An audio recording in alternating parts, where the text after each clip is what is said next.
When the Galactic High Council announced total war on Earth, most species expected terror, chaos, and begging for mercy. Instead, the humans asked if this was going to interrupt their lunch break. The announcement that shook the stars was delivered with all the pomp of a galactic opera. By unanimous decree of the High Council, thundered the council speaker, a gelatinous mass of shifting colors named Skra, the species known as humanity is hereby declared an enemy of the galaxy. Total war shall be waged until Earth is reduced to ashes. Gasps, cheers, and the rustle of countless appendages filled the great chamber. Delegates from 500 worlds applauded the sentence. They expected screams, pleas, or at least a flash of panic from the accused. Instead, Commander Elias Ward of Earth sipped calmly from a battered steel thermos. "Sorry, could you repeat that?" His tone was polite, as though he had been half listening to someone explain golf rules. "You declared war?" The speaker swelled, indignant. "War, human. The galaxy itself rises against your kind." Elias tilted his head as if considering whether this was an inconvenience worth rescheduling his evening around. "Ah, just checking. Would this interfere with our lunch break?" A ripple of laughter spread through some species who thought it must be a bluff, a human defense mechanism. Others frowned, unsettled. The council chamber was a cathedral carved into the asteroid Nakaros, its walls glowing with alien runes that pulsed like veins of fire. Delegates filled tiered balconies, each one convinced they were witnessing the swift end of a troublesome young species. Elias, however, looked more like a tourist in the wrong museum. Crisp uniform, shoes polished, hair neatly combed. He radiated calm amusement, a dangerous mismatch to the tension in the air. One insectoid delegate clicked angrily. "Why do you smile, human? You face extermination." Elias set his thermos down with care. "Oh, this? Just nerves. We tend to grin when things get serious. Strange quirk, I know." The insectoid recoiled. Others muttered uneasily. A reptilian general hissed from his balcony. "Do you not understand? Every fleet in the galaxy now moves to crush your world. Your resistance will be meaningless." Elias gave a courteous nod. Meaningless resistance. Got it. He paused just long enough for unease to spread. "One question though. Will you be sending the terms of war in writing? It helps us keep track of which fleets we're supposed to sink first." The chamber erupted into furious shouts. Skra hammered a pseudopod on the podium. "Silence. This arrogance proves their danger. Humanity spreads disorder, questions authority, breaks laws." "Punctuality too," Elias added softly, as though making a shopping list. "Don't forget punctuality." The elder delegate of the Veari, her skin a tapestry of shifting light, raised one thin hand. "Speaker, permit me to warn you. I have studied humans. They smile when they bleed. They smile when they bury their dead. If they smile now, it is not madness. It is promise." The chamber fell quiet for a heartbeat. Then mocking laughter returned, dismissing the elder's warning. Elias adjusted his cuffs. His smile never faltered. "You're all very passionate," he said lightly. "But I must confess, this feels familiar. You see, back home we've had Mondays for centuries. You wake up, you want peace, but instead the universe hands you chaos and paperwork. Honestly, declaring galactic war on us? It's basically Monday with better special effects." A few aliens blinked, confused at the cultural reference. Others caught the dry humor, and the laughter that followed was uneasy. The insectoid delegate clicked again. "You cannot laugh your way through extermination." "True," Elias said, voice dropping a shade colder. "But we don't plan on being exterminated." The speaker tried to reclaim control. "Enough. Humanity will learn its place. This war ends only when Earth's ashes drift in the void." Elias leaned forward, elbows resting casually on the railing. His voice dropped to a conversational murmur that somehow carried across the chamber. "You're making an assumption. You think this is war. It isn't. Not to us." Every eye fixed on him. His smile sharpened like a blade hidden in velvet. This. He gestured lazily toward the galaxy map projected above the council. Countless systems glowed red, marked as combat zones. This is warm-up. And you haven't even seen us stretch yet. The silence that followed was thick enough to suffocate. Some delegates shifted uneasily, others scoffed, dismissing his words as bravado. But a few, the veterans of past campaigns, felt the hairs rise along their spines. They remembered skirmishes with human forces, small clashes that had ended far too quickly, far too brutally, for a young species. The Veari elder's eyes narrowed, her voice a whisper. "You fools, he tells the truth." Elias capped his thermos, rose with the air of a man excusing himself from a boring meeting, and gave a polite bow. "If that concludes today's business, I'll be heading back. I assume you'll want to start soon." "We'll be ready." He paused, let the silence hang, then added with a glint in his eye, "Do bring your best fleets. It would be embarrassing if the warm-up left us underwhelmed." And with that, he turned and walked out. The chamber broke into chaos. Shouts of fury. Nervous whispers. Accusations thrown across balconies. Some species demanded an immediate strike, others argued for preparation. A handful dared suggest withdrawing the declaration. The speaker raged. "Arrogant vermin. They will be crushed within days." Yet the elder Veari only stared at the door where Elias had vanished, her voice heavy with foreboding. "No, not crushed. They are not prey. They are hunters waiting for us to step into their snare."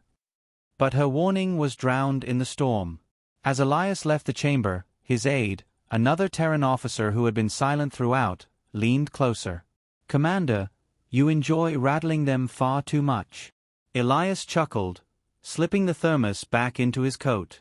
"If they wanted us frightened, they should have scheduled this after lunch. Nobody intimidates a hungry human." The aide smirked. "Think they'll take the bait?" "Oh, they already have." Elias's smile faded into something colder, sharper, like the edge of a knife. "They just don't realize the war they declared isn't the one they'll be fighting."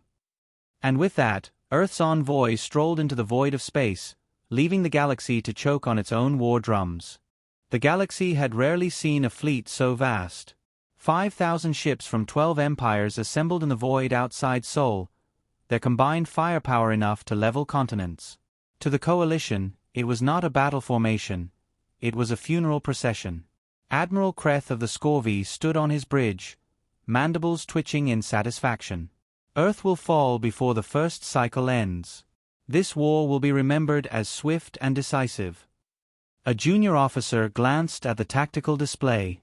"The humans field 12 ships?" Kreth let out a dry hiss. 12, yes. Scrap vessels. They insult us with toys."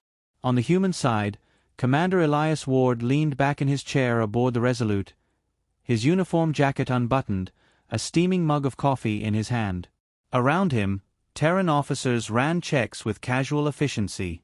"Quite a crowd," Elias said, nodding at the swarm of enemy icons filling the screen. "You think they practiced lining up like that?" His communications officer grinned. "Looks more like a parade than an invasion." Shame we forgot the marching band," Elias muttered. The coalition fleet advanced with mathematical precision, confidence radiating from their perfect formations. Barrages of energy lanced across the void, tearing through the space where Terran ships had been moments before. But the Terran fleet wasn't where logic said it should be. Human vessels scattered in chaotic patterns, cutting across debris fields, skimming dangerously close to asteroids, weaving in and out of orbits like reckless pilots in a derby. To alien eyes it looked undisciplined, amateurish. Admiral Kreth sneered. "They flee like insects." Then one of his destroyers exploded, not from a direct strike but from a chunk of asteroid propelled at impossible velocity. Elias tapped his mug against the console. "And that, ladies and gentlemen, is why you never ignore free ammunition. Asteroids. Nature's artillery." A ripple of laughter filled the bridge. The crew worked with the easy confidence of people who'd rehearsed these tricks 100 times. Another officer reported, "Enemy destroyer down." They didn't see the rock coming. Of course they didn't, Elias said mildly. We aim where they don't expect, not where they look. The coalition responded with overwhelming firepower, but the Terrans refused to stand still. One frigate ducked into a planet's shadow, vanishing from sensors. Another skimmed the upper atmosphere of Jupiter, using the magnetic field to scatter tracking systems. Alien commanders shouted across channels. Where are they? Why won't they engage properly?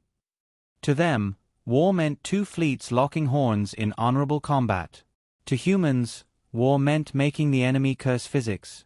Inside the coalition flagship, panic edged into the calm veneer. "Admiral, their tactics defy prediction," one officer stammered. "They strike, vanish, reappear behind us." Kreth slammed a clawed hand on the console. "Hold formation. They are few. Numbers will crush them." As if in reply, 3 Terran ships darted into the gaps between their lines. Missiles streaked out, not at ships but at fuel depots carried in the rear. The resulting chain reaction lit the void with fire. Hundreds of coalition vessels spun out of formation in sudden chaos. On the Resolute, Elias watched the explosions with a thoughtful frown, as though grading a student's performance. "Effective," he said, "but a bit flashy. We'll need to clean up the sparks before they burn the curtains." His second-in-command smirked. "Shall I send condolences to their admirals?" "Please do. Something tasteful. Maybe flowers." Elias sipped his coffee. "Oh, and include note, warm-ups complete." The coalition tried regrouping, but every time they stabilized, the Terrans shifted tactics again. A corvette rammed a battleship head-on, sacrificing itself but tearing open a breach that allowed hidden drones to swarm inside. Explosions rippled from within the massive vessel, and alien crews screamed over comms before the line went dead. Another Terran ship disappeared into Saturn's rings, using ice shards as cover to ambush passing cruisers. The coalition's war doctrine unraveled. They had studied strategy, not madness. On the bridge of a Zyrian cruiser, Captain Vel looked on in horror. "This is not war. This is sport. They move like hunters playing with prey." His adjutant trembled. "But they are so few. Why do they not die?" Vel had no answer. All he could see were human ships darting like wolves around a herd too large to protect itself. Hours dragged into chaos. By the time the coalition pulled back to regroup, nearly 600 of their ships lay in ruin. The humans had lost 4. Elias transmitted on open channel, his voice smooth as silk. "Ladies and gentlemen of the galaxy, thank you for your enthusiasm today. We appreciate the effort. But you'll forgive us if we're not winded yet." He leaned closer, letting the smile in his voice turn sharp. "Shall we call that the warm-up round?" The transmission ended. On coalition bridges across the fleet, silence reigned. Officers avoided their commanders' eyes. Veterans whispered of predators that grinned before striking. Admiral Kreth clenched his mandibles, rage and unease burning together. "They bleed like any species," he growled. "Tomorrow we crush them entirely." But deep inside, even he felt the chill. Humanity had not fought like the desperate defenders they expected. They had fought like competitors, as if the galaxy's war was nothing more than exercise. On the Resolute, Elias finally set down his empty mug. "Well," he said, standing with the casual air of a man wrapping up a training session, "that went smoothly. Tomorrow, they'll throw everything they've got at us." His aide frowned. "Can we hold against everything?" Elias's smile was quiet, dangerous. "Hold? Oh no. We'll do better than that. Tomorrow, we start showing them what happens when we stop warming up." The coalition fleet limped back from its first encounter with humanity, battered pride outweighing the wreckage of hundreds of ships. In the war chamber aboard the scurvy flagship, 12 admirals argued at once, each voice raised, none willing to admit failure. "They fight without order," one barked. "They twist physics itself," another hissed. "They laugh while they kill," shouted a third. Admiral Kreth struck the table with enough force to crack alloy. Enough. They are insects in steel shells. Our numbers will bury them. Tomorrow we strike with the full armada. No hesitation. Silence followed, but it was the silence of doubt. The words sounded like strength, yet no one's eyes reflected certainty. On Earth's side, the Resolute sailed through the quiet lanes of Saturn's orbit. The crew bustled with energy, running checks, reloading weapons, but their movements carried ease rather than panic. They had not survived by brute strength. They had survived because everything had gone exactly as intended. In the strategy chamber, Commander Elias Ward studied a holographic map of the system. His officers gathered around, waiting. First engagement? Elias said, voice calm. A success. But success was never the goal. His aide frowned. You mean? Elias's smile was small, measured. We didn't survive. We invited them in. The officers exchanged uneasy looks.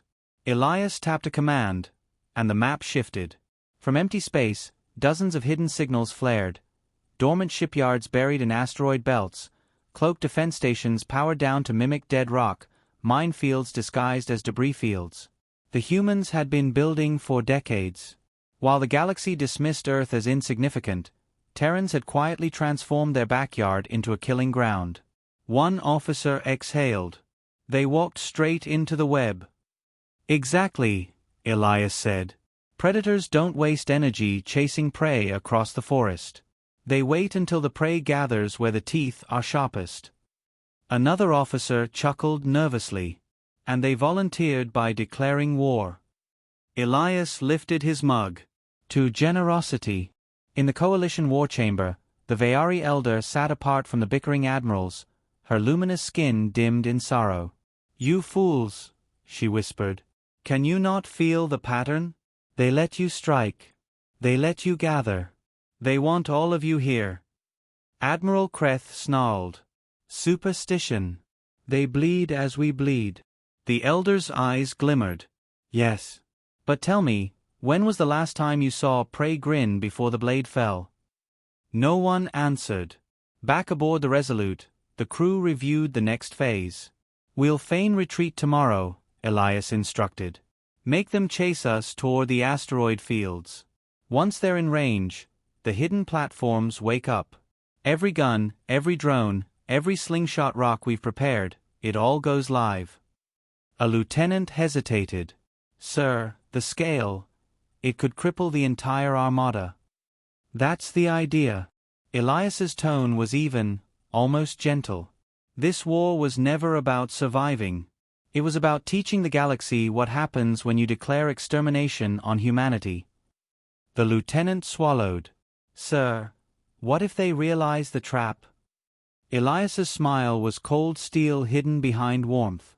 Then we adapt. That's our edge. They follow doctrine, we follow opportunity. Either way, they bleed.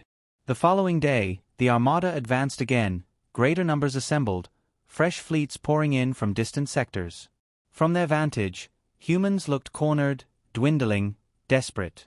The alien admirals felt the rush of impending triumph. Pride swelled. Honor demanded they erase the shame of yesterday. Then the Terran fleet began to fall back, slow at first, then faster, retreating deeper into the belt of drifting rock. Admiral Kreth laughed harshly. Look at them scatter. They run at last. The Veari elder whispered to no one in particular, and the spider smiles when the fly enters the web. The first trap was subtle.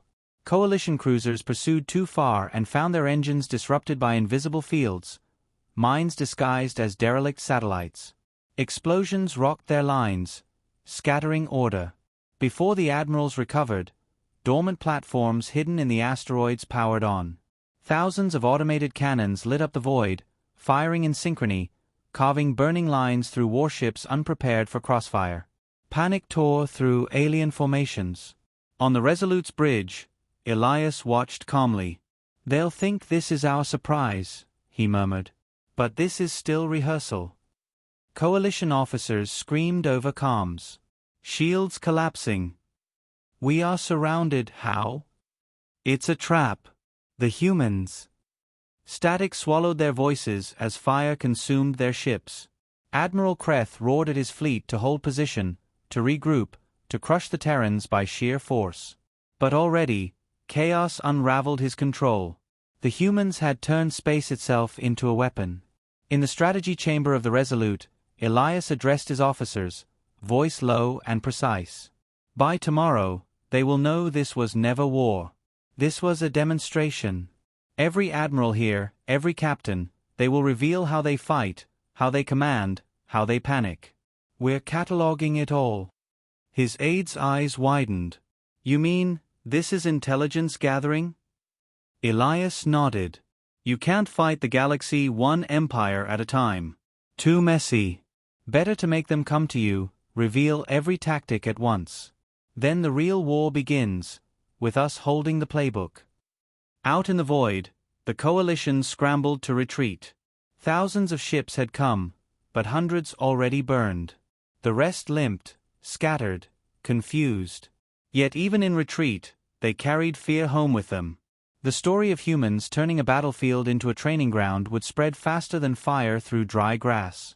On the Resolute's observation deck, Elias stood alone, watching wreckage drift past like fallen leaves on a black river. His aide joined him quietly. Sir, they'll send reinforcements. Larger fleets. Entire empires. Elias's smile was faint, his voice almost tender. Good. Let them. We haven't even broken a sweat. He lifted his thermos, took a sip, and added softly. They declared war on Earth. We declared practice. Imagine their faces when they realized they were the warm-up. The first salvo cracked across the void like a thunderclap. Alien fleets, tens of thousands of ships aligned in meticulous formation, unleashed torrents of plasma and antimatter warheads into the Terran vanguard. The galaxy had declared war, and now it was delivering its opening argument. The humans didn't answer immediately. Their vessels moved with a calm, almost lazy precision, drifting through patterns that seemed illogical to any trained tactician. The alien admirals mistook hesitation for weakness. Admiral Keth of the Trisari Empire sneered across the warcast. Earth hides behind theatrics. You will die clinging to your outdated toys. On the Terran flagship, Captain Marcus Hale leaned casually against the armrest of his chair. His voice, smooth as silk, carried across the comms. Well, Admiral, I suppose everyone needs a hobby. Some people collect stamps. Some knit. Humanity? We collect overconfident alien fleets. Keth's mandibles clicked with fury. You mock us on the brink of extinction. Not extinction, Marcus replied politely. Practice. At that word, the Terran fleet shifted. Engines flared, trajectories bent, and what looked like chaotic drifting snapped into a crystalline geometry. Human warships formed into converging tridents of firepower. Every alien sensor officer watching the display reported the same thing. Terran positions now resembled a hunting net tightening around prey. The first wave of alien ships discovered the truth too late. The hunt begins. Rail cannons screamed, launching slugs at fractions of light speed. Plasma sheared across hulls. 1,000 coordinated firing solutions converged on weak points identified long before the battle had even started. Aliens expected a fight of attrition. They got surgery. Terran gunners picked apart carriers, crippling command relays, snapping formation chains in seconds. The galaxy's most feared fleets looked suddenly clumsy, like children swinging wooden swords against a duelist. On the observation decks of neutral species, silence reigned. Entire academies had trained cadets on how to defeat primitive Terran improvisation. None of those lessons mentioned that improvisation, when multiplied by millions of simulations, became something sharper than doctrine, instinct weaponized. The human fleet's movements carried a predator's elegance. Alien panic. Inside the Velthari dreadnought Sorrow's crown, panic broke discipline. Why are their ships predicting us? Shouted one officer. They're not predicting, the commander hissed. They're controlling. Across the bridge, tactical screens flashed crimson. The Terran strategy wasn't random, it was herding. Each alien maneuver, each desperate attempt to flank, was funneled back into preset kill zones. Captain Hale's voice returned on open channels, maddeningly calm. You should know something. Humans don't like straight fights. We like games. Ever played chess? Wonderful pastime. The board is small, but the possibilities, endless. Keth roared, "This is not a game." Marcus smiled faintly. "You say that, but look at your fleet. Checkmate comes faster than you think." The shift in tone. Until now, humanity had spoken in humor, delivered threats wrapped in politeness. That facade began to fracture. Terran vessels decloaked from the black, ships that had not been listed in any registry, older than most empires still standing. They were not polished or ceremonial, they were monsters of iron and silence, awakened from dormancy. The joke was over. For the first time, the human tone carried weight like stone. Captain Hale rose from his chair and spoke not as a charming host but as something older, colder. "You wanted war with Earth. You declared it. Did you really think we'd play defense? You declared war on hunters. Do you know what hunters do when surrounded?" A pause. Alien commanders leaned forward, their blood chilled. "They bite." At his word, the dormant Terran armada fired. Galaxy-wide reverberations. Planets light-years away watched the broadcast in horror. Fleets bred for intimidation shattered in minutes. Armadas representing centuries of empire cracked like brittle glass under coordinated Terran precision. Humor had been stripped away, replaced with a dark revelation. The humans had been waiting for this moment. The Velthari commander whispered, almost to himself, "This isn't a battle. It's an unveiling." And it was.